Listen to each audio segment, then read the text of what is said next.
Film चाहे कितनी भी छोटी हो, किसी भी ग्रेड की हो, लेकिन हमारे लिए यही काफ़ी है कि इस गाने में रफ़ी साहब का एक बड़ा ही खूबसूरत गाना था।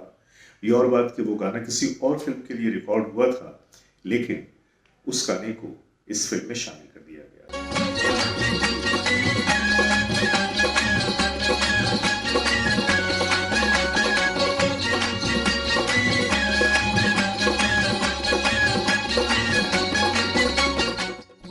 ग्रेट लेजेंड्स देखने वाले सभी दोस्तों की खिदमत में मैं जावेद नसीम अपना आदाब और सलाम पेश करता हूँ। और आज फिर एक कहानी लेकर मैं आप लोगों के सामने हाजिर हुआ हूँ। गर्चे ये कहानी शायद आप लोगों ने नहीं सुनी होगी या बहुत कम लोगों ने सुना होगा। हमारी फिल्म इंडस्ट्री का एक अजीब खासा रहा है कि यहाँ पे फिल्में एक साल में तो सैकड़ों बल्कि हजारों की तादाद में बनती हैं, लेकिन कभी कभी कुछ फिल्में डब्बे में चली जाती हैं, कंप्लीट नहीं हो पाती। कुछ फिल्मों के साथ ऐसा भी होता है कि फिल्में कंप्लीट तो हो जाती हैं लेकिन रिलीज नहीं हो पाती। आज मैं आपके सामने एक ऐसी ही फिल्म की कहानी लेकर आने वाला हूं। इस फिल्म को बनाया गया था और बनाने के बाद इस फिल्म को किसी और प्रोड्यूसर के हाथ में बेच दिया गया था और फिर उसमें थोड़ी सी तब्दीली करने के बाद में उस फिल्म को रिलीज किया गया था। मजे की बात ये कि ये फिल्म भी रिलीज हुई थी और वो फिल्म भी रिलीज हुई थी। इसमें कुछ ऐसे भी नाम उस जमाने में हैं कि जो आज के डेट में तो बड़े मशहूर और मारूफ हो गए, लेकिन उस जमाने में वो सब उभरते हुए लोग थे और उन लोगों की वो उस दौर की फिल्म थी।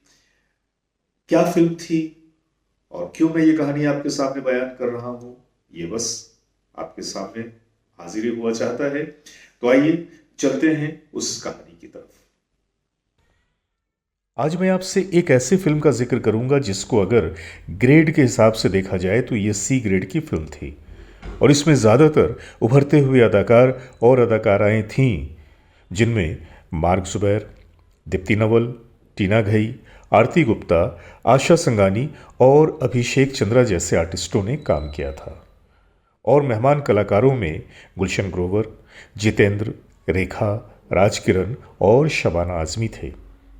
इस फिल्म को दो डायरेक्टर्स ने डायरेक्ट किया था, महेश भट्ट और किंगी ने।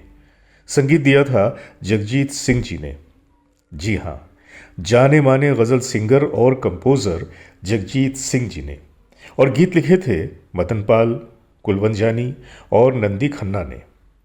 और इनमें जो गीत थे वो थे आ भी जा सलमा, बस्ती की लड़कियों में बदनाम हो रहा हूँ, भूल जा मुझे, और उन गीतों के अलावा रफ़ी साहब का भी गाया हुआ एक नगमा जिसका मैं जिक्र करने वाला हूँ। तो सुनिए, उस फिल्म का नाम था जिस्म का रिश्ता और इस फिल्म में एक गाना रफ़ी साहब की आवाज़ में भी रिकॉर्ड हुआ था। दिल के सादे में। फिल्म में एक कव्वाली भी थी जिसमें मेहमान अदाकाराओं ने और अदाकारों ने काम किया था। यूँ तो इस फिल्म की सारी डिटेल अवेलेबल नहीं है, लेकिन रफ़ी साहब की आवाज़ में रिकॉर्ड किया गया ये नगमा मौजूद है, जिसकी मैं झलक आपको यहाँ दिखाने वाला हूँ। सेज के नाम पे जिनके। और आप यहाँ सुने उस फिल्म से जुड़ी हुई कहानी। इसके अलावा दीदार सिंह परदेसी का भी एक स्वरबद्ध किया हुआ नगमा था जो कि उन्हीं की आवाज़ में रिकॉर्ड भी किया गया था। 1986 में एक फिल्म बनी थी आशियाना, जिसके प्रोड्यूसर थे कुलजीत पाल, जिन्होंने फिल्म की रिलीज़ के पहले ही इस फिल्म को किंगी के हाथों बेच दिया।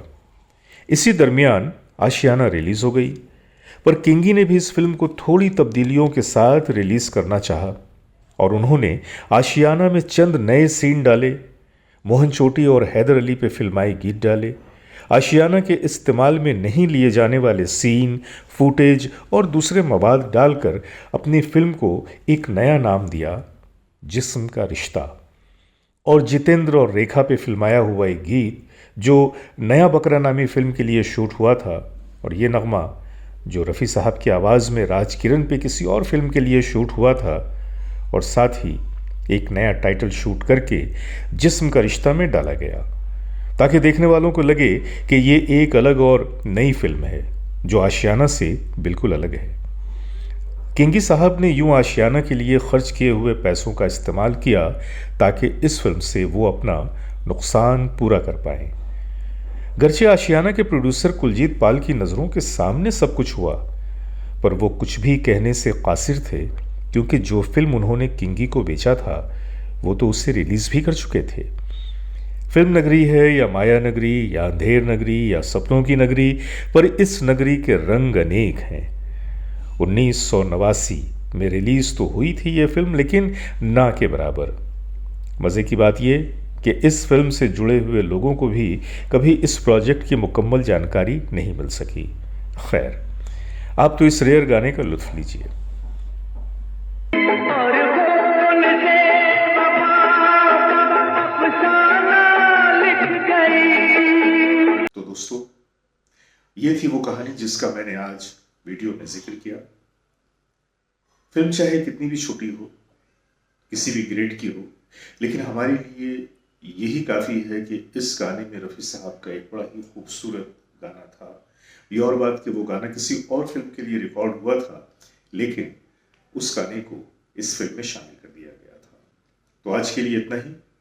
मिलते हैं फिर किसी अगली कहानी के साथ अगले एपिसोड में। जब तक के लिए अपने दोस्त जावेद नसीम को इजाज़त दीजिए। बहुत सारी मोहब्बतों के साथ आप तमाम लोगों को नमस्कार। और खून से अफसाना